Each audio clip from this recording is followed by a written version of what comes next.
I've always wanted to shoot video like in the movies. Crisp contrast, subtle color, that extra wide anamorphic look you instantly recognize. See, a while ago I realized something. You don't need an expensive cinema lens to get those sexy black bars. You can build this look yourself for a surprisingly reasonable price. And I'm gonna show you exactly how. An anamorphic lens squeezes a wide image into the camera, and then you stretch it back out in post, which expands your field of view horizontally. In this video, I'll show you how I set this up, a few sample shots, and my key takeaways from this build so far. So sit back, because I'm taking you to the beautiful, wide open outdoors. All right, so it's 29 degrees outside. I'm gonna take some shots with my DIY anamorphic setup, and my little brother Bill here is giving me a hand today. Cheers. I forgot the foot to my tripod, so every shot that we're gonna take is gonna have to be handheld. This is my camera. This is a Sony a7 IV. It's the one we're using today. Our viewing lens for today is the 55mm f1.8 Sony Zeiss.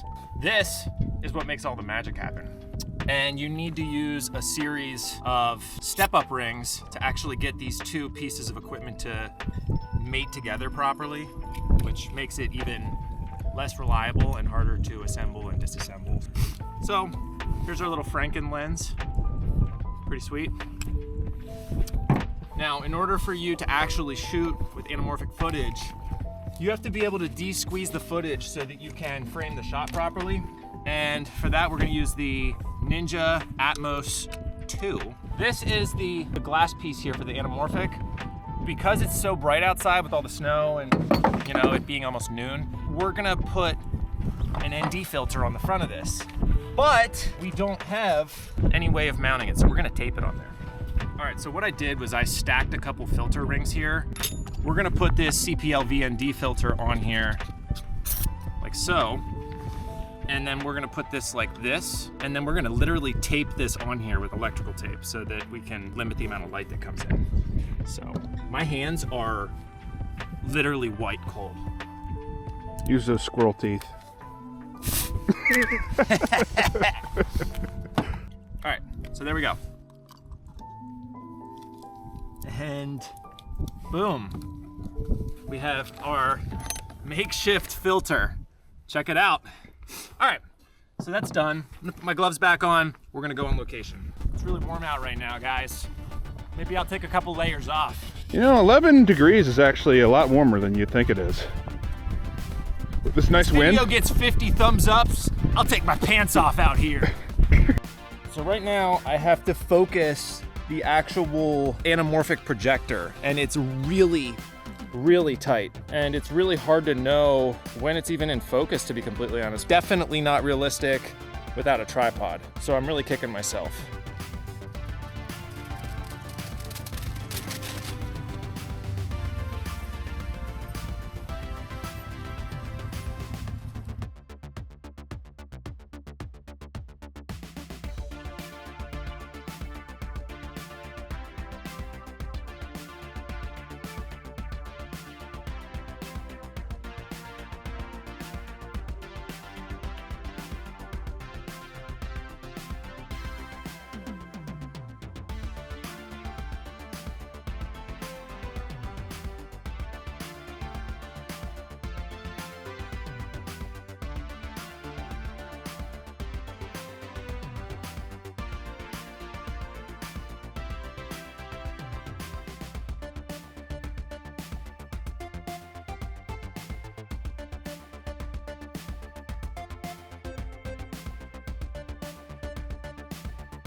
Okay, now that you've seen some of the sample shots, let's talk about the process and my initial impressions of this setup.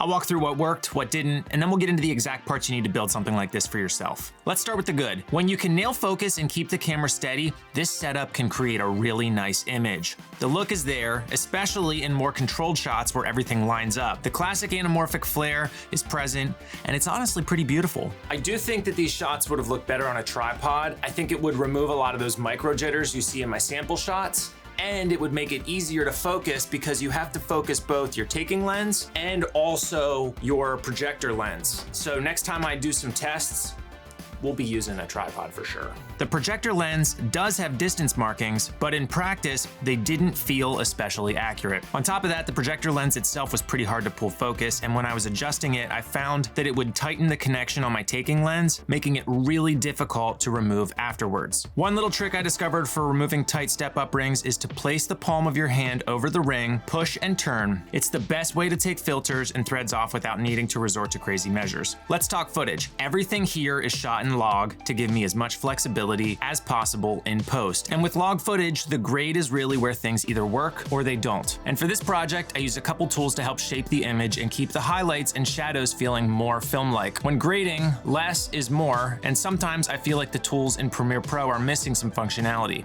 For that, I used Dehancer. This shot has just a touch of halation, a little bit of film grain, and I used the expand feature to just mess with the contrast just a little bit. But Dehancer goes a lot deeper than what I used here. There's over 60 film profiles, custom film grain overlays, halation and bloom controls, and even the ability to add film damage and other realistic effects. And Dehancer's not just for Premiere Pro and DaVinci Resolve. You can actually use it to edit your photos so that they look kind of like film photos. That way, you don't have to use something like this. So if you're interested in Dehancer and supporting my channel, use code SPIKER for 10% off at checkout. Now back to the show. The anamorphic projector lens I used was a Kowa Vidoscope 2X that I found on Facebook Marketplace for 50 bucks. My copy even has the word CinemaScope scratched into the side, which feels very on brand for this project. To make this work, you also need an anamorphic lens clamp and step-up rings. I went with a relatively affordable kit from Vid-Atlantic on eBay. They were great about answering questions, and the kit was only $49. All in, I spent about $120 on this entire DIY anamorphic setup, which is way less than most of the options out there. One other issue I ran into was alignment. In a perfect world, the taking lens clamp and anamorphic lens all need to stay perfectly coaxial, meaning they share the same optical center. If that alignment is even slightly off, you can get subtle image distortion, and that definitely ruined a few of my shots. This anamorphic series has been an absolutely awesome experience for me, and I love the results. I love the tinkering and the process behind it, sourcing all the parts, and just kind of getting from point A to point B. So if you made it to this part of the video, I just want to let you know that there is an episode 2 planned for the DIY anamorphic series. As I mentioned earlier, there's a slight issue with alignment on this clamp. So my game plan is to address this in a brand new way, and I'm very excited to present it to you guys. Also, just want to thank all my new subscribers. I think I'm at like 320 now, which is mind-blowing because I was able to almost double my subscriber count in just 1 month. So thank you so much for everybody who's chimed in and has patiently waited for this video to release. Cannot wait to get some new content delivered to you guys very soon. And if you haven't subscribed to my channel, I highly encourage you to hit that subscribe button. I'm very confident that the type of content that I'm releasing here on my channel is very different than anything else in the camera space. So I can't wait to show you guys what's coming next. Thank you, and I'll see you on the next one. Don't try this at home.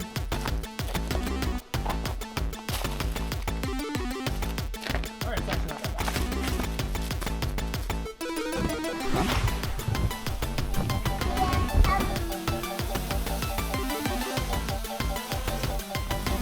Hold on, let's try and bring it a little bit closer.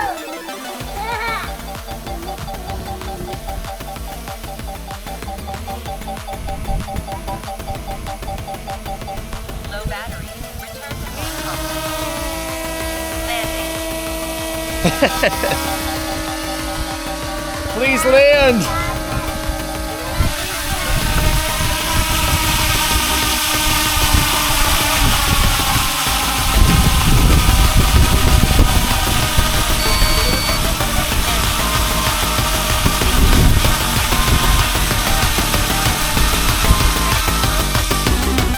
Okay, we got it!